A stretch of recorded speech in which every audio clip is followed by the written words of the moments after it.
ட்ரெண்டிங்கான ரெசிபி செய்கிறேன்னு சொல்லிட்டு மொக்க வாங்கினது தாங்க மிச்சம். நார்மலா நான் வந்து பைனாப்பிள வந்து கட் பண்ணி சாப்பிட்டுருந்தாலே சூப்பரா இருந்திருக்கும். தேவையில்லாத வேலை பண்ணிட்டேன்னு நெனச்சு ரொம்ப ஃபீல் பண்ணேன் லாஸ்ட்டா தான்.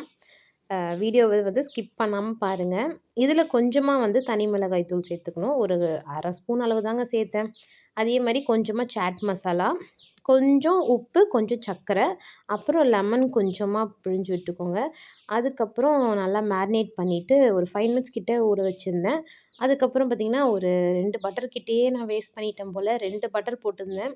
அப்புறமா பைனாப்பிள் எல்லாமே வந்து அதில டோஸ்ட் பண்ணுறதுக்காக அரேஞ்ச் பண்ணி வச்சுட்டேன். மீடியம் ஃப்ளேம்ல வச்சு தாங்க எல்லாமே பண்ணேன். பார்க்கவே ஆனா ரொம்ப டெம்ப்டிங்கா இருந்தது சாப்பிடணும் போல. சரின்னு சொல்லிட்டு பையன்கிட்ட குடுத்தா, அவன் சாப்பிட்டுட்டு ஷாக் ஆயிட்டான். "அம்மா நல்லாவே இல்லம்மா" அப்படின்னு சொல்லிட்டான். எங்க மாமியாருக்கு சொல்லவே முடியல. சரின்னு சொல்லிட்டு வீடியோ எடுக்கிறாளேன்னு சொல்லிட்டு, "சூப்பர்மா" அப்படின்னு சொல்லி இது பண்ணிட்டாங்க. பாப்பா பார்த்தீங்கன்னா, சூப்பர் ஐடியா பண்ணியிருந்தா. லாஸ்ட்டா தண்ணீல கழுவிட்டு, "இப்படி சாப்பிட்டா தாம்மா நல்லா இருக்குன்னு" சொல்லிட்டு அவளும் சொல்லியிருந்தா. எனக்குமே தண்ணீல கழுவி தாங்க சாப்பிட்டேன். எனக்குமே அதான் புடிச்சிருந்தது. அடுத்த ஒரு மினி விலாக்ல மறக்காம சந்திக்கலாம். மறக்காம சப்ஸ்கிரைப் பண்ணிடுங்க.